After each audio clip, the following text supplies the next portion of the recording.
Hi, Vista Prairie team. Jim Bettendorf, President and CEO here at Vista Prairie Communities. Each week over the last 6 weeks, I've been providing a written report to you on our coronavirus response. Today, I thought I'd take a little different approach and do it by video. So I'm home producing this video. If the quality isn't good, please give me some grace today. As we continue to serve our residents in these historically challenging times, I want you to know how inspired I am by your dedication and commitment to the safety and well-being of those we're called to serve. There are so many stories about above and beyond care and the appreciation that our families and their loved ones have for the care you're providing. I was asked if I could provide one or two here, and I can't choose between all the ones that are out there.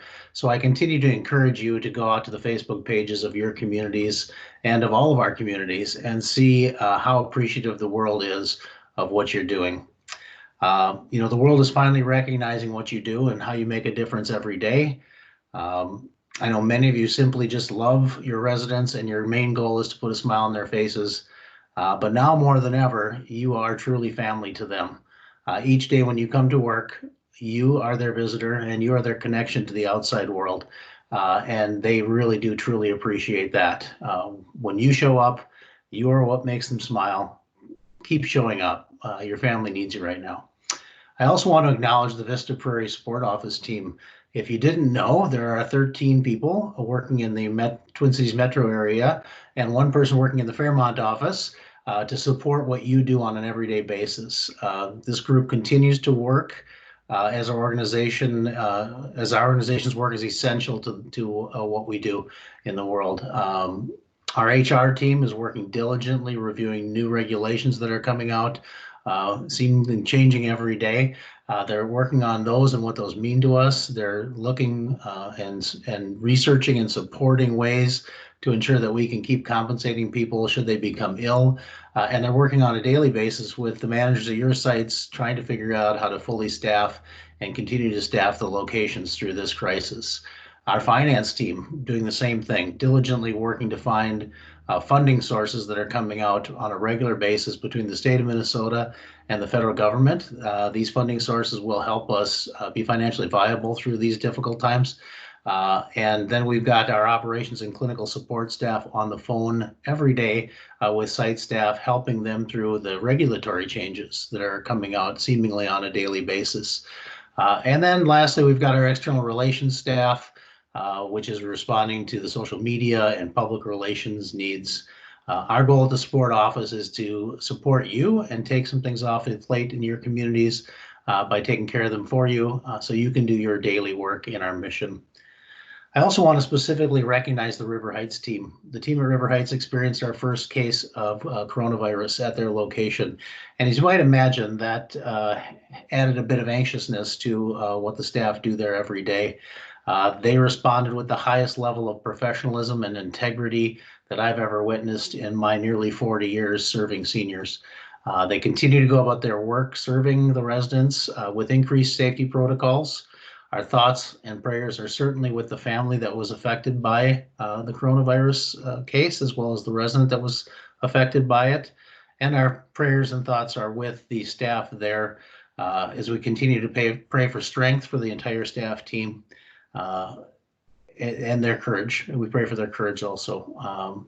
The remainder of our communities remain COVID-free as of today, and we also pray for all of those communities for protection and courage to help us through this time. We know that this temporary normal is likely to go on for a few more weeks.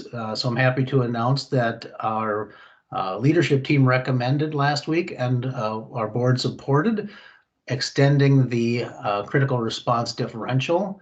And we're going to do that through the beginning of May. And you'll hear more about that in future communications.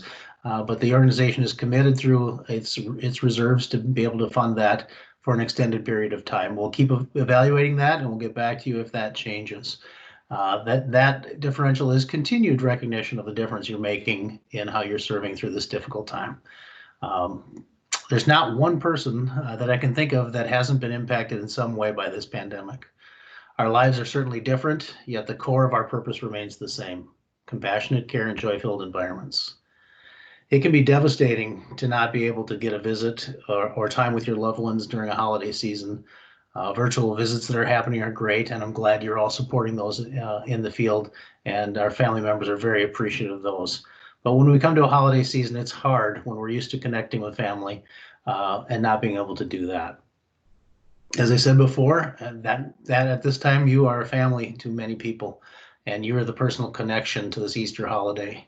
I'd like to take this opportunity to not only thank you for continuing to be on the front lines every day, but for being family for our residents as they're distanced from those they love at this Easter season. This is a season where many of us are celebrating new beginnings and change. For some, it's a celebration of spring. For others in the faith-based worlds, the holidays of Passover, Ramadan, and Easter are all happening in the next few weeks. We will all be celebrating in a different way this year, likely distanced from our loved ones, but we will still celebrate the same things as always: the revealing of God to man and the protection and resurrection offered to us through him. I know we will come out of this closer to our loved ones, with more meaning than ever. May all those that need it have a speedy and full recovery. And for the rest of us, I pray for safety and good health. My fellow Christians know that better days are coming. We certainly know that Good Friday is always followed by Easter. Tragedy is always followed by celebration. With that, I'll leave you with a message from 2 Timothy 1:7. For God gave us a spirit not of fear, but of power, love, and self-control. Thank you again for being incredibly awesome and dedicated to the Vista Prairie mission and our Vista Prairie family. Happy Easter, everybody.